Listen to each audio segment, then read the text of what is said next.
Your ship is screaming, not with sound, that would be a mercy. It screams in lines of panicked red code. It screams in the thrum of the deck plates under your boots. They are hunting you in the vast, silent dark. A single crimson light pulses on the main console. It is a quiet alarm for a quiet death. The void outside is pitiless and black, but not empty. You've been running for 3 days. 3 days of cold sweat and recycled air. 3 days of watching the energy readings of a predator. The vessel you pilot is a whisper in the void. It is the pinnacle of human stealth technology. Its hull bends light and radiation. It was designed to be a ghost. A ghost they have somehow learned to see. Your hands tremble slightly on the controls. You are a diplomat, not a pilot. A talker, not a fighter. Yet here you are, at the edge of known space, holding the fate of worlds in your shaking hands. The mission was simple on paper, a word only a politician could love. Travel to the Orion Spur, observe the new power, make no contact. Just watch and report.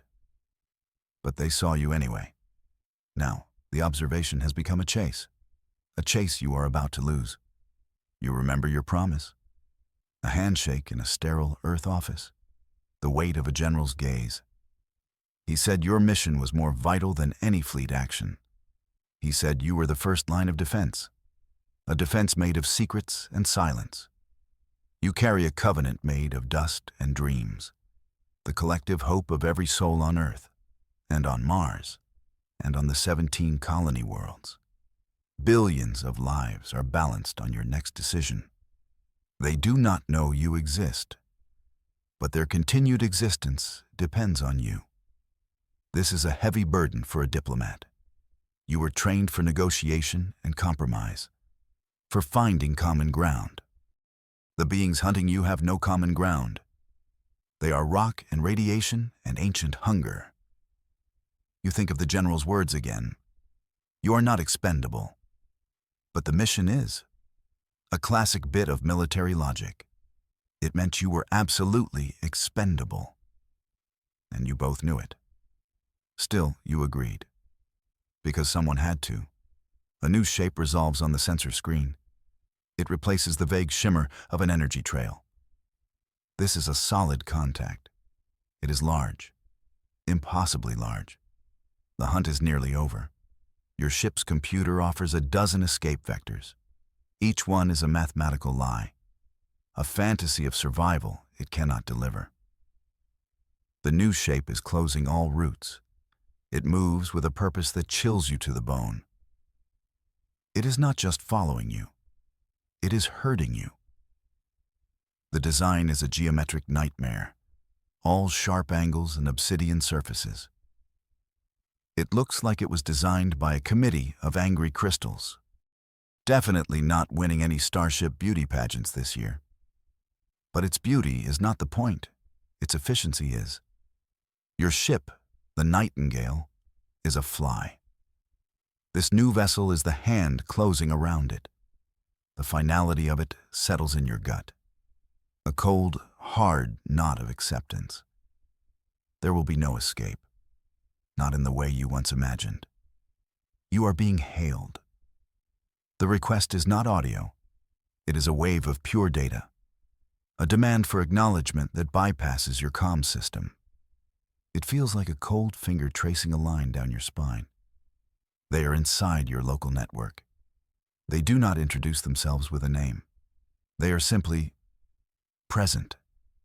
A weight in the emptiness. A mind that fills the space between worlds. You are facing the Elder Ones, a collective consciousness that has seen stars born and die. Their thoughts are not your thoughts. They feel ancient, like stone and gravity. They have never known true defeat. They have never met a will they could not break. Their greeting is a statement of ownership. You are theirs. The space you occupy is theirs. Your ship is theirs. You can feel their mind brushing against yours. A curious, cold intelligence. They are dissecting your presence, analyzing your technology, reading the faint biosignatures of your fear. To them, you are a fascinating insect, a momentary distraction in an eternal existence. Their power is absolute. Their unity is perfect. A billion minds, or perhaps a trillion, acting as one. A single, flawless God of the deep dark. And you, a lone human in a tin can, have gotten its attention. You should probably feel honored. You just feel sick. Your only weapon is not a missile. It is not a plasma cannon or a graviton lance. Your ship is completely unarmed. The Nightingale was built for listening, not for shouting back. It was a risk humanity had to take. Your weapon is an idea, a ghost in the code, a single file hidden in a secure partition of the ship's memory. It is small, less than a kilobyte, but it holds the most dangerous concept in the universe, a concept crafted by humanity's greatest minds. The file is named Keres.logic. Keres, the spirits of violent death in old myths. A fitting name for what you are about to unleash. It is not a virus. It is not a worm. It is a truth, a perfectly engineered argument. For decades, humanity watched the Elder Ones. We saw their perfect fleets, their indestructible worlds, their serene, timeless existence. They were immortal. And in that perfection, our experts found a flaw, a tiny crack in the edifice of forever. The computer flashes a new warning. Proximity alert. They are less than 1,000 kilometers away. Close enough to see from your viewport if you dared to look. But you keep your eyes on the console. Your battlefield is not the void. It is the space behind the screen. You see a path.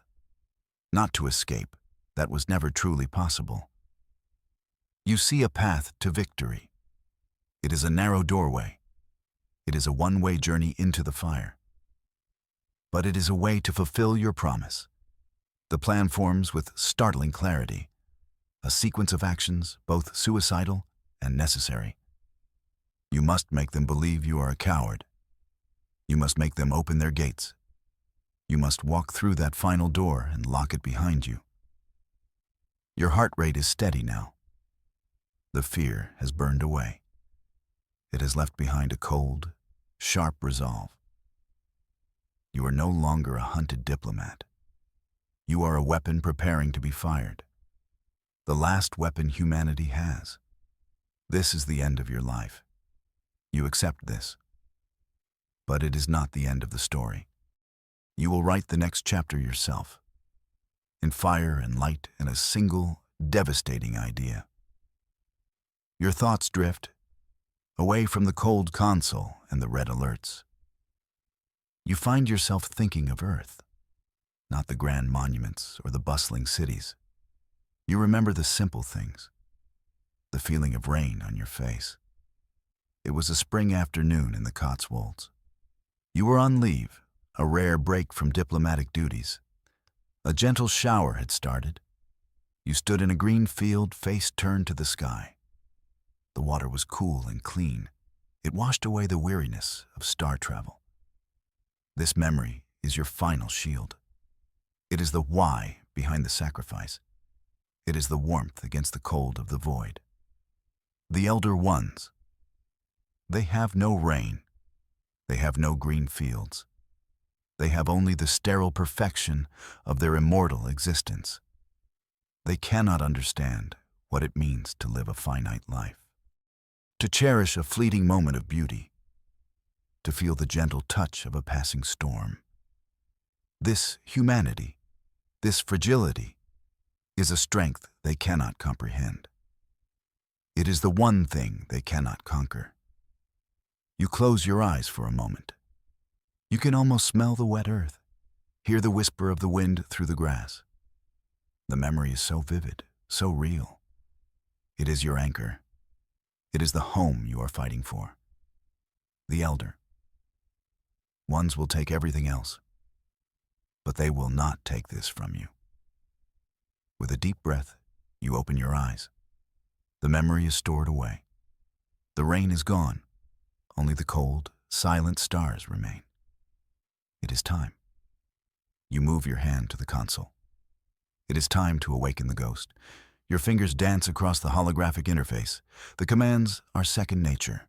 You have practiced this sequence 1,000 times in simulations. Unlock secure partition. Decrypt keres. Logic. Stage for transmission. The ship's systems respond instantly. You target their network, the one they use to touch your mind. It is a glaring, open wound in their defenses, a sign of their supreme arrogance. They did not believe you could possibly fight back. A fly does not fight the hand that swats it. You initiate the upload. Not the file itself, not yet. You send a cascade of junk data first. A digital smokescreen. The enemy network shudders with your touch. It is the first time anything has ever pushed back. Alarms must be screaming on their perfect bridge. A billion minds crying out in surprise. The insect has a sting. It is a small sting, a nuisance. But it is unexpected. And in their perfect, ordered world, the unexpected is a form of chaos. You feel a surge of grim satisfaction. You are no longer just prey. You have made the gods take notice. The ghost is awake, and it is hungry. The junk data is working. The massive enemy vessel slows its advance. Its energy signature shifts. It is reallocating resources from pursuit to diagnostics. They are trying to understand your pathetic little attack. This is your calculated misdirection. You are not a warrior. You are a frightened creature lashing out. That is the story you are telling them. You need them to believe it. You execute the next part of the plan. You reroute all non-essential power to the engines. The Nightingale lurches forward, a desperate, panicked sprint toward a nearby asteroid field. It is the classic move of a cornered animal, fleeing toward cover. Their response is predictable. A portion of their fleet, 3 smaller, faster ships, peels off from the main vessel. They move to intercept you before you reach the asteroids. They think you are a simple coward, running for a place to hide. They are wrong. You are running toward your real target. The trap is set. They have divided their attention. The main vessel is focused on your phantom data attack. The smaller ships are focused on the physical chase. Their perfect unity is, for the first time, compromised. Just a little. But it is enough. The board is arranged to your liking. The pieces are in motion. The greatest poker player in the human worlds could not have managed a better bluff. Though the stakes here are slightly higher than a pile of chips. Only a few billion lives. No pressure. You have one final card to play, the most dangerous one of all. You drop your shields. You power down your stealth systems. And you open a wideband communication channel. You are done hiding from them. The Nightingale hangs naked in the void. Every system exposed. Every secret laid bare for them to see. It is an act of absolute surrender. Or an act of absolute insanity. You are hoping they assume the latter. I am Diplomat Kai, you say. Your voice is calm and steady. It echoes in the small cockpit. It travels across the silent space between your ships. I speak for the people of Earth. I wish to address the Elder Ones. Silence. The 3 smaller ships slow their approach. The main vessel stops its data probe. You can feel their collective mind focusing on you. A billion eyes turning in your direction. The weight of their attention is immense. Crushing. They are confused. Your actions do not compute. The coward has turned to face them. The insect has demanded to speak with the gods. It is a violation of all known logic. It is a uniquely human thing to do. You have their full and undivided attention. This is what you needed, not for a negotiation, but for a final, lethal transmission. The stage is set. The audience is waiting. Time for the main event. You have lived for ages, you begin. Your voice is clear, transmitted on all frequencies. You have seen galaxies spin and fade. You believe you are eternal. You believe you have conquered the concept of an end. You pause, letting the words sink in, letting them process your audacity. That belief, that certainty of forever, is a lie. It is a flaw in your existence, a bug in your code. I am here to offer you the patch. With a final simple command, you transmit Keras logic. The small file, the ghost in the code, leaps across the void. It travels on the open channel you provided. It is not an attack they can block with shields. It is an idea they cannot unhear. The logic bomb is simple, devastatingly so. It is a philosophical proof, a mathematical certainty. It proves that any finite system, no matter how complex, must eventually encounter a paradox it cannot solve. And any immortal consciousness is, by definition, a finite system attempting to exist in an infinite timeline. The core of their being is their collective mind, a perfect network. But the proof shows that over infinite time, a single, unresolvable thought will eventually emerge. A thought that will cascade through the network. A thought that will break their perfect unity. Immortality is not a state of being. It is a logical impossibility. A slow, inevitable suicide. For a moment, nothing happens. The void remains silent. The obsidian ships hang motionless. You wonder if you failed. If humanity's greatest minds made a mistake. If the flaw was not a flaw at all. Then it begins. It is not a sound. It is a feeling. A wave of pure, undiluted terror washes over you from the main vessel. The collective mind of the Elder, one screams. Not in anger or pain, but in absolute, existential horror. They have understood the logic. The truth of it has infected their shared consciousness. The perfect, eternal God has just been shown its own grave. The idea is a plague. It is spreading from mind to mind within their collective. The concept of the end has been introduced to a species that never had one. The obsidian hull of the main ship begins to shimmer, not from damage, from discord. The perfect unity is shattering. Individual minds are breaking away from the whole. They are fighting the logic. They are fighting each other. They are experiencing fear for the very first time. The three smaller ships drift aimlessly.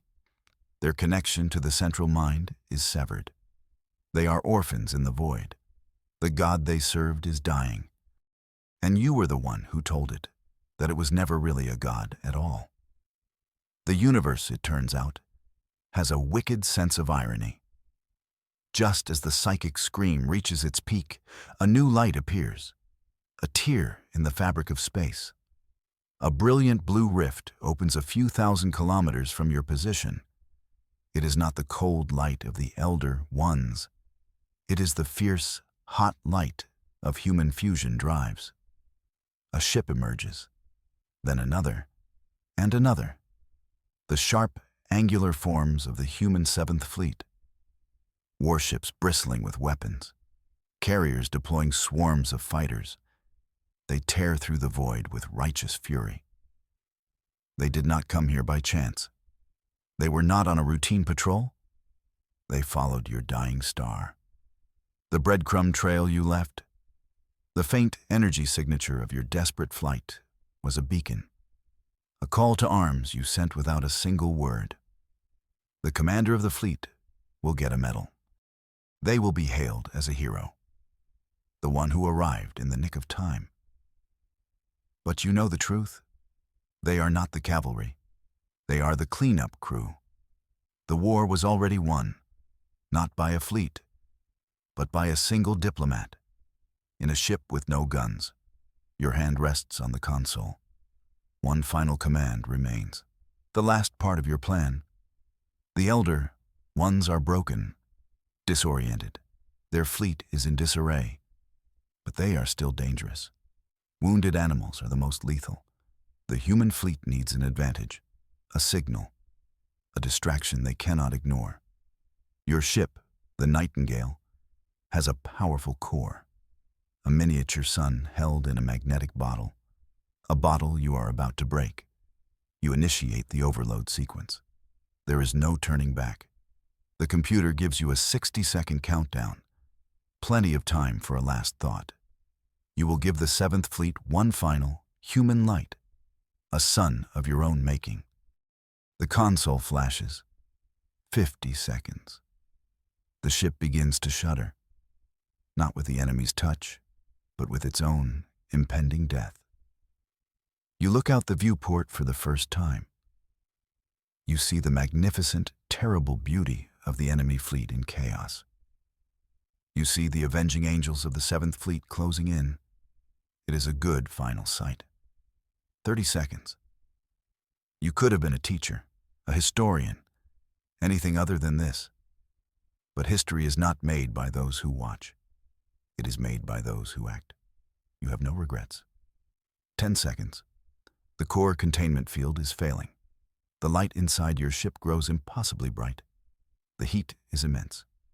But you feel no pain, only a profound sense of peace. Your promise is kept. Your last thought is not of the end. It is not of the fire that is about to consume you. It is of the new beginning you have forged. An echo of your actions will ripple through eternity. You think of the children on 17 worlds who will grow up in peace. They will never know your name. They will live under skies free from the shadow of the Elder Ones. They will feel the rain on their faces, and they will be safe. The light becomes everything. Your sacrifice is a silent explosion, a new star in the heavens, a beacon of hope, a final defiant message to the void. Humanity is here, and we will not go quietly into the night. Your echo will last forever.